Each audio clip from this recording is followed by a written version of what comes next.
কিছুক্ষণ আগে সেজে গুজেছিলাম, এখন নাইটি পরে কি তো আমি রেডি হয়ে গেছি। গিনির কয়েকটা ছবি ভিডিও তোলার ছিল, তাই জন্য তো ক্যামেরাম্যান চলে এসেছিল 4টে নাগাদ, কিন্তু আমি রেডি হতে হতে 5:30, কারণ আমরা খাওয়া দাওয়াই করেছি 3টে-4টে নাগাদ খাওয়া দাওয়া করে আমরা উঠেছি। আর একটু রেস্ট করলাম, সঙ্গে সঙ্গে তো আর হয় না, আর গিনিও ঘুমোচ্ছিল, তাই জন্য ছবি তোলা ভিডিও করা তেমন পসিবল হয়ে ওঠেনি।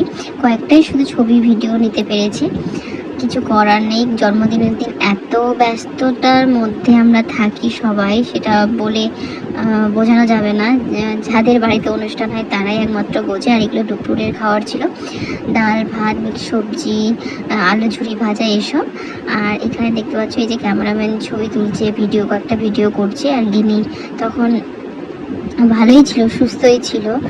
গিনিকে কমফোর্টেবল ড্রেসই পরানো হয়েছিল। ভালো ড্রেস পরাতে চেয়েছিলাম, কিন্তু গিনি পরেনি। ওই যে বললাম, গিনি একটু জালি টাইপের ড্রেস পরলেই চিৎকার শুরু করে দেয়। বার্থডে ড্রেসগুলো খুব সুন্দর হয় দেখতে, কেনা হয়েছিল অনেক টাকা দিয়ে, কিন্তু গিনি পরেনি। এই জন্মদিনটা আমরা কি বলবো, পরাতেই পারলাম না ভালো ড্রেস। এটাও নতুন ছিল, এটা মামি দিয়েছিল এই ড্রেসটা। আর আমরা যে ড্রেসটা কিনেছিলাম গিনির জন্য, সেটা পরাতে পারিনি, কোনো মতেই পরাতে পারিনি, রাত্রেও পরাতে পারিনি। রাত্রে পরেই আবার খুলে দেওয়া হয়েছিল, তো ছবি ভিডিও কিচ্ছু করতে পারিনি আমি। তো যাই হোক, আর গত বছরের ড্রেসটাও আমরা একবার 1 ঘন্টার জন্য পরিয়েছি, আর এতদিনে একবারও ওই ড্রেসটা পরেনি। ওই আলমারিতে পরে পরেই নষ্ট হচ্ছে, কিছু করার নেই। আর এখানে সব রান্না বান্না হচ্ছে, তখন কেউ আসেনি, তখন 6:30-7টা নাগাদ, তখন কেউ এখনো একটা গেস্টও আসেনি। তো এখানে রান্না বান্না হচ্ছে, আর এখানে সাজানো হচ্ছে হ্যাপি বার্থডে জায়গাটা, যেখানে কেক কাটিং হবে সেখানে। তো এই যে দেখো, আমরা এখন কেক কাটিং করব।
আমরা দেখে না আসতে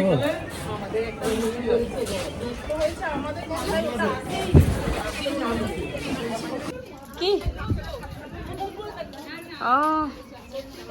আচ্ছা, ঠিক ঠিক আছে।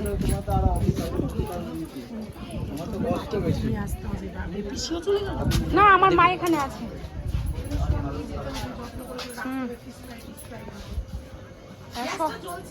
সব রাখতে হবে এগুলো, কতগুলো ফিশ ফ্রাই আছে। ওই জন্য আমি না বলেছিলাম, এতগুলো মানুষ বারবার আমি বললাম। তাহলে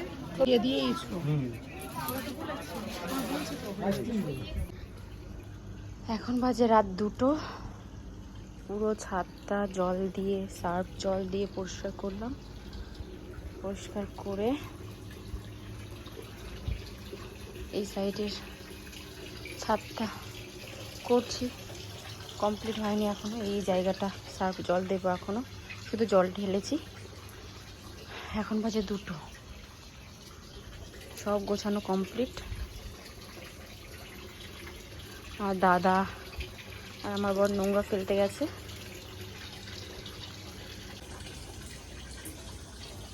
ছাদে আমি একাই আছি, দাদা আর আমার বর নোংরা ফেলতে গেছে। পুরো ওইখানে জল পড়ছে, পুরো সার্ফ জল দিয়ে ছাদটা পরিষ্কার করছে। এখন কিছুক্ষণ আগে সেজে গুজেছিলাম, এখন নাইটি পরে 1:30টার দিকে খাওয়া দাওয়া করলাম, করে এখন পুরো ছাদ পরিষ্কার হচ্ছে। Good night, tata.